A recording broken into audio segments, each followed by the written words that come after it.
आएंगे और उसके बाद संजय लीला बंसाली आपसे बातें करेंगे। 1 minute. Thank you very much. I must appreciate आपने जितना भी था मैंने आपकी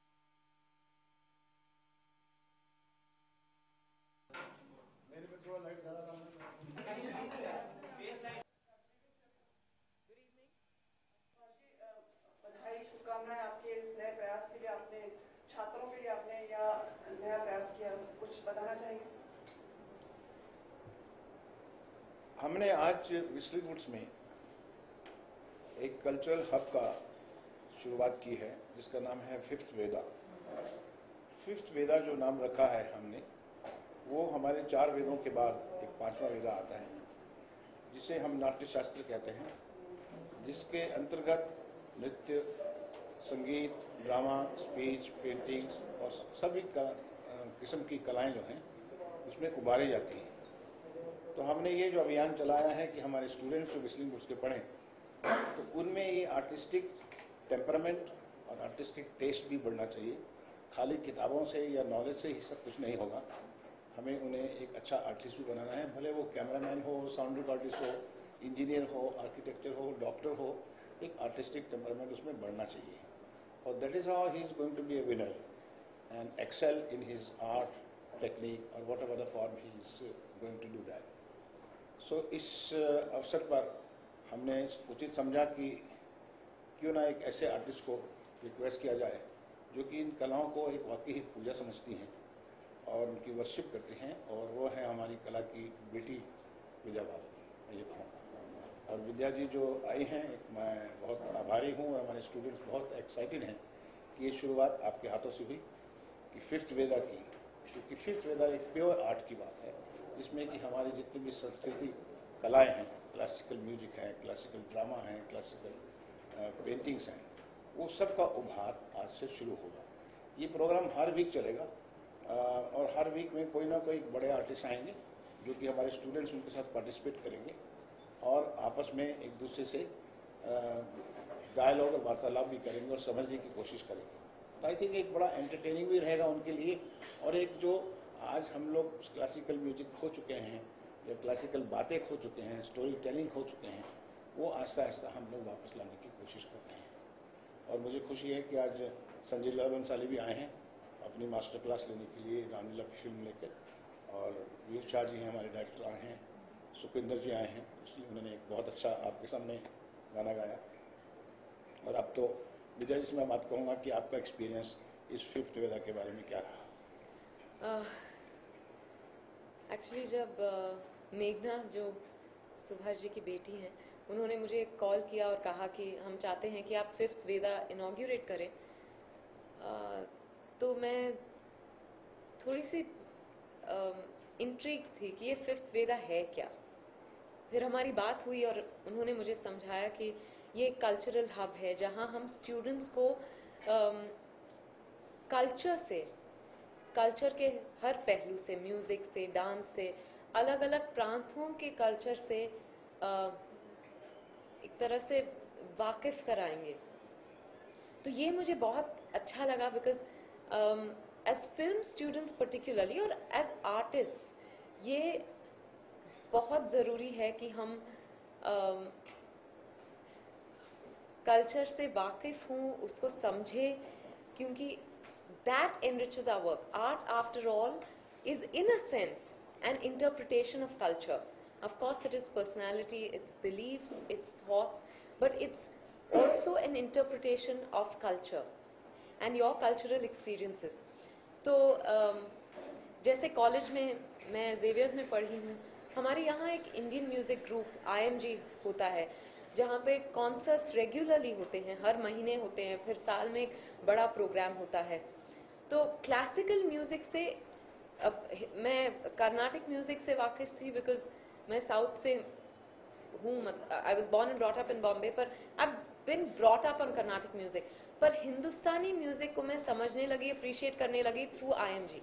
सो आई थिंक एंड जैसे इश्किया फिल्म में मुझे तानपुरा प्ले करना था, और एक क्लासिकल गाना है बड़ी धीरे जली, वो परफॉर्म करना था जो रेखा भारद्वाज जी ने गाया है.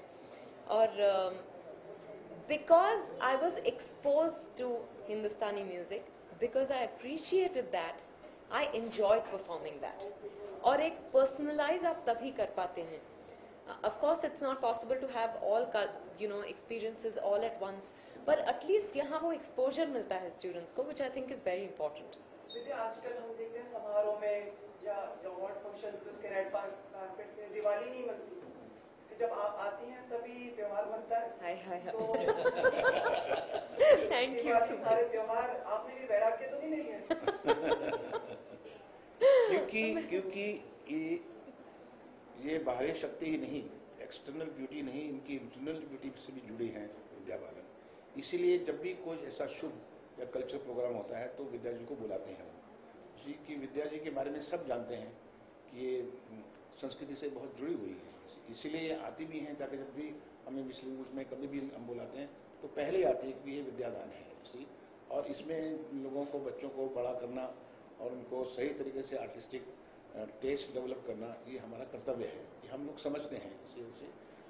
सबसे बड़ी बात यह है कि देखिए कि आज के बच्चे जो आर्टिस्ट हैं वो ये समझते हैं कि जो बाहर बॉडी है हमारी, वो जिम बहुत ज़रूरी हो गया, एक मेकअप बहुत ज़रूरी हो गया, एक स्टाइल बहुत ज़रूरी हो गया, लेकिन वो करते करते फिर भी नहीं बन पाते. क्या बात होती है, क्यों नहीं बन पाते? क्योंकि वो बाहरी ही तरीके से पूरा उसको डेवलप करते रहते हैं, अंदर तरीके से इनर पावर उनकी बिल्कुल जीरो हो जाती है. तो ये जो फिफ्थ वेदा की एक्सरसाइज है, ये आपकी एक मेडिटेटिव एक्सरसाइज है जो कि आपकी इनर पावर को जब स्ट्रांग करती है तो आपके चेहरे पे तेज आता है, आपके चेहरे पे एक सच्चाई आती है, आपके चेहरे पे एक कॉन्फिडेंस आता है. और यहाँ पर जो हम क्या कर रहे हैं वो जिम नहीं है, कॉस्मेटिक नहीं है, मेकअप नहीं है, ये इंटरनल पावर का एक एक्सरसाइज है. इसीलिए हमने जो आईप्रे रूम खोला अभी, जो भी विद्या जी ने उसका उद्घाटन किया, वो एक आप देखेंगे, जाके आप जरूर जाइए एक एक करके और देखिए कि उसमें एक मेडिटेशन सेंटर बनाया है विस्लिंग वुड्स ने, जिसमें कि बच्चे लोग जाके 10 मिनट 15 मिनट सिर्फ साइलेंस में बैठते हैं और वो अपने आप से बात कर सकते हैं, अपने अंदर झांक सकते हैं. और जो वो डेवलपमेंट होगी वो आपके जिम से और कॉस्मेटिक से और स्टाइल से और स्पा से बेटर होगी, क्योंकि वो भी साथ साथ ही चाहिए. इसलिए हम जब अच्छी कहानियाँ, स्टोरी टेलर, जब थिंकर आएंगे हमारे पास, जब आर्टिस्ट आएंगे, तो हमारा सिनेमा का स्तर बढ़ेगा, आर्ट का और कल्चर का स्तर बढ़ेगा. तो ये सब उस चीज़ के लिए हमारी एक्सरसाइज है. विद्या, पर आप ऐसे जानबूझ से हमारे से दूर होती जा रही है, मतलब कोई प्रयास है? I wasn't here. I was out for about, I think, a good 1.5 months on Hamari Adhuri Kahani. And then I got back and we were shooting here and we were doing nights. So it was impossible. And in Jan I was traveling, so I've not been there. But you'll see me at Film Fair tomorrow. Diya has tweeted that she's upset and happy. Yeah, she says you deserve the nomination for Bobby Jasus. Oh. Are you upset with that? No, actually sweet of her to say that. It's our film, obviously we feel that, we feel we should get nominated and things like that. But I think there is a jury who's decided on the nominations and we should respect that. It's good to know that there's so much good work happening that they're finding it difficult to, choose the nominations. Yeah. I have no regrets about not being nominated. I'll be there tomorrow to cheer my fraternity. क्योंकि ऐसा तो नहीं ना कि जिस picture को award नहीं मिलता या नॉमिनेशन नहीं होता वो पिक्चर अच्छी नहीं होती. पिक्चर अच्छी होती है. आप पिछली लिस्ट लगा के देखिए, और 60-70 की बहुत सी क्लासिक फिल्में हैं जिनको कुछ भी अवार्ड नहीं मिला था और 40 साल तक जिंदा है वो पिक्चरें, आज भी वो क्लासिक मानी जाती हैं, लेकिन अवार्ड नहीं मिला था. अवार्ड डिपेंड करता है उनके कंपटीशन में कौन सी फिल्में आई और जूरी किस किस्म की है, उनकी क्या सोच है. तो अवार्ड ना मिलना भी, लेकिन फिल्म का अच्छा होना अपने आप में जीत है, इसी वो बहुत बड़ी बात है। Also, I think. Also, I think because they're popular awards, if the film Blockbusters. is successful, you know, it's you count in the nominations. Having said that, like I said, I have absolutely no regrets. So that makes me ask you one question.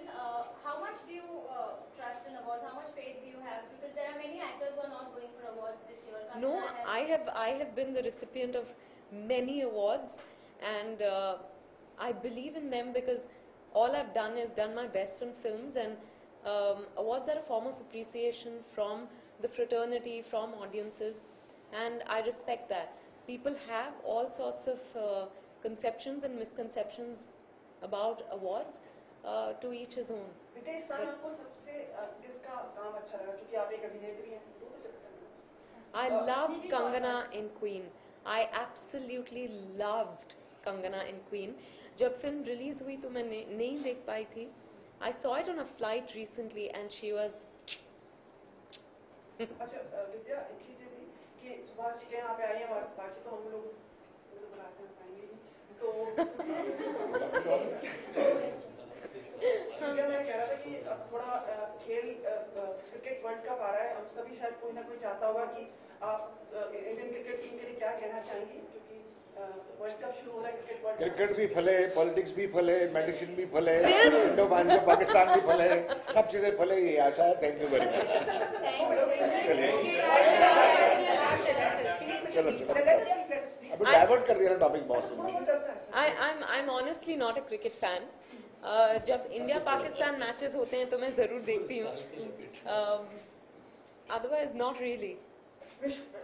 Indian cricket team ने कहा है कि विद्या बालन से specially विशेष चाहिए। हाय ऐसे कर दीजिए। Indian cricket team को मेरी तरफ से all the very very best. Do your best and that's all.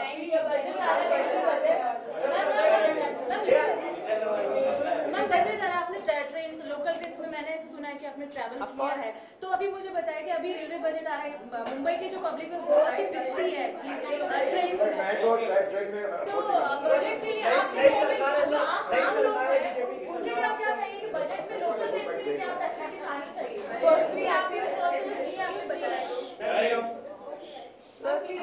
सुना तो है कि ट्रेन्स में सिक्योरिटी होती है, पुलिस रहती है, पर I am not sure there there all the time. I may be ill inform, पर मैंने सुना है कि पुलिस हमेशा नहीं रहती. For security reasons I think police should be there throughout, and there should also be clean toilets at all the railway stations and also in local trains. इसीलिए आपसे कहा जाता है कि आओ जाओ रखा करेंगे, आप गायब हो जाते हैं।